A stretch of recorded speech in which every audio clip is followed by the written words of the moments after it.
AP CM Jagan పై దాడి జరిగింది. అల్లరి మూకల పన, ప్రొఫెషనల్ వర్కా, ప్లాన్ ప్రకారమే జరిగిందా, వర్కౌట్ కాక వ్యూహం బెడిసుకుంటుందా? ఏదైతేనేం జగన్ కు జస్ట్ మిస్ అయింది. లేదంటే ఊహించని ఘటన జరిగేది. Thank God. ఎందుకంటే రాయి వచ్చిన స్పీడ్కు చర్మం తెగింది అంటే, కుట్లు పడ్డాయి అంటే అది చేత్తో విసిరితే తగిలే దెబ్బ కాదని చిన్నపిల్లాడైనా చెప్పగలడు. ఎయిర్ గన్తో షూట్ చేసి ఉండాలి, క్యాట్ బాల్తో అయినా గురి చూసి కొట్టుండాలి. బట్ వాళ్ళ టార్గెట్ కంటిక కణతక అంటే కణతకే అంటున్నారు వైద్య నిపుణులు. ఆ స్పీడుతో వచ్చిన రాయి కణతకు తగిలి ఉంటే ఇవాల్టికి పరిస్థితి మరోలా ఉండేది. కంటిపైన తగిలింది కాబట్టి కుట్లతో పోయింది.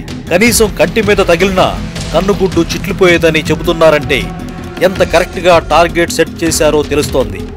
జగన్ బస్సు యాత్ర విజయవాడలో అడుగు పెట్టగానే దాడి ఏ టైంకు జరిగింది, ఎక్కడ జరిగింది, రాయి దాడి తర్వాత minute to minute exclusive updates. Watch on .news.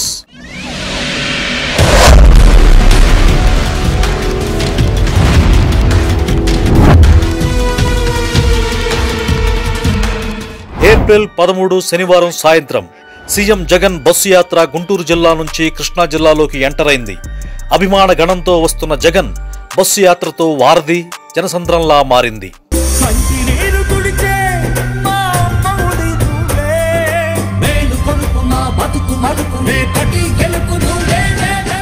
ఐదేళ్ల కిందట కనిపించిన రాజమండ్రి బ్రిడ్జిపై జనసందోహాన్ని తలపించింది. అలా అడుగడుగున జన నీరాజనంతో సాగిపోతున్న జగన్ బస్సు యాత్రకు బెజవాడ సందుల్లో చిన్న బ్రేక్ పడింది. సింగ్ నగర్లో నుదుటిపై చర్మం తెగేలా రాయితో దాడి చేశారు. ఇది ఆషామాషీగా తీసేయాల్సిన విషయమైతే కానే కాదు. ఎందుకంటే అక్కడ సీఎం ఫాస్ట్ బౌలర్లు బౌలింగ్ చేసినంత స్పీడుగా రాయి ముఖ్యమంత్రి కనుబొమ్మపై భాగాన్ని తాకింది. ఇప్పుడు రోషం వచ్చింది. తిరిగి మనిషికొక రాయి తీసుకొని ఏ దొరికితే తీసుకొని ఆ దున్నపోతని చిత్తుగా ఓడించి ఆ ఫ్యాన్ అనే మాట లేకుండా చేసి మీరు ముందుకు పోవాల్సిందిగా కోరుకుంటూ యాత్రలో భాగంగా శనివారం రాత్రి 8:10 సీఎం వైఎస్ జగన్ విజయవాడ సింగ్ నగర్ డాబా కొట్ల సెంటర్కు చేరుకోగానే హత్యాయత్నం జరిగింది.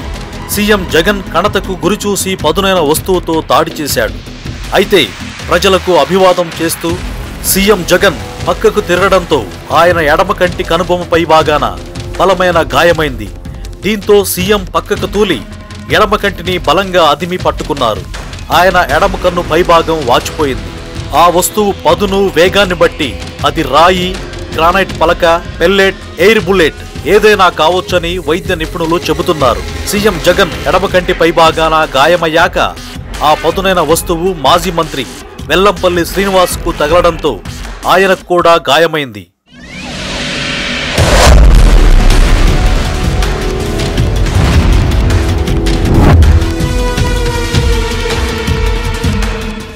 రాత్రి 8:10 విజయవాడ సింగ్ నగర్ లో సీఎం జగన్ పై రాళ్ల దాడి. 8:30 బస్సులోనే సీఎం కు ప్రథమ చికిత్స. 8:50 దాడి తర్వాత తిరిగి జగన్ బస్సు యాత్ర. 10 గంటలు బస్సు నుంచే జనానికి సీఎం జగన్ అభివాదం. రాత్రి 10:30 కేశానపల్లి క్యాంపునకు చేరుకున్న సీఎం జగన్. 11:15 కేశానపల్లి నుంచి విజయవాడ ప్రభుత్వ ఆసుపత్రికి. 11:30 విజయవాడ ప్రభుత్వ ఆసుపత్రిలో చికిత్స. అర్ధరాత్రి 12:10 విజయవాడ ప్రభుత్వ ఆసుపత్రి నుంచి డిశ్చార్జ్. అర్ధరాత్రి 12:20 ఆసుపత్రి నుంచి కేశానపల్లి క్యాంపునకు తిరుగు ప్రయాణం. సీఎం జగన్ పై హత్యాయత్నం కేసులో అన్ని కోణాల్లో పోలీసులు దర్యాప్తు చేస్తున్నారు. కుట్రపూరితంగానే సీఎం జగన్ పై దాడి చేసినట్లు ప్రాథమికంగా పోలీసులు నిర్ధారించారు. 2 రకాలుగా దాడి జరగొచ్చని పోలీసులు అనుమానం వ్యక్తం చేస్తున్నారు. వివేకానంద స్కూల్ కు గంగానమ్మ గుడికి మధ్య నుండి రాయితో దాడి చేసి ఉండొచ్చని అనుమానం. మరోవైపు వివేకానంద స్కూల్ నుంచి దాడి చేసి ఉండొచ్చని అనుమానం వ్యక్తం చేస్తున్నారు. వివేకానంద స్కూల్లోని కొన్ని కిటికీలు తెరుచుకుని ఉన్నాయి. వాటి నుండి ఎయిర్ గన్స్ తో క్యాటర్ బాల్ తో దాడి చేసి ఉండొచ్చని అనుమానం. దీంతో స్కూల్ నుంచి దాడి జరగొచ్చన్న కోణంలో దర్యాప్తు చేస్తున్నారు. స్కూల్ కి గుడికి మధ్య నుంచి చెట్ల మధ్య నుండి దాడి జరగొచ్చన్న కోణంలోనూ దర్యాప్తు చేపట్టారు. కుడివైపు జనసమూహం ఉండడంతో ఎడమవైపు స్కూల్, గంగానమ్మ గుడికి మధ్య నుండి దాడి చేసి ఉండొచ్చని పోలీసులు అనుమానం.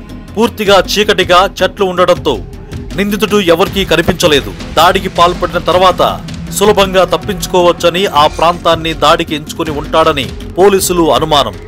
కేవలం 20 నుంచి 30 అడుగుల దూరం నుండి సీఎం జగన్ పై హత్యాయత్నానికి పాల్పడ్డారు. But misfire. చెవికి కంటికి మధ్య చిన్నని నరం ఉండే కణతపై కొట్టాలని టార్గెట్ ఫిక్స్ చేసుకున్నారు. కణతకు తగిలి ఉంటే ఊహించని ఘటన జరిగి ఉండేది. సీఎం ప్రజలకు అభివాదం చేస్తూ అటూ ఇటూ తల తిప్పుతూ ఉండడంతో ఆ వస్తువు ఎడమ కనుబొమ్మపై తగిలింది. అలా కాకుండా కన్నుపై తగిలినా కనుగుడ్లు చిట్లిపోయేదని డాక్టర్లు చెబుతున్నారు. దేవుడే కాపాడాడు, లేదంటే ఎన్ని గుండెలు ఆగిపోయేవోనని థ్యాంక్ గాడ్ అంటున్నారు. ఒకటి గుర్తు పెట్టుకోండి, పండ్లు పండే చెట్టు మీదనే రాళ్ళు పడతాయి. పండ్లు పండే చెట్టు మీదనే రాళ్ళు పడతాయి. జనక్షేత్రంలో అడుగడుగునా నీరాజనాలు అందుకుంటూ బస్సు యాత్రను కొనసాగిస్తున్న ముఖ్యమంత్రి వైఎస్ జగన్మోహన్ రెడ్డిని చూసి రాజకీయ ప్రత్యర్థులు వణికిపోతున్నారు.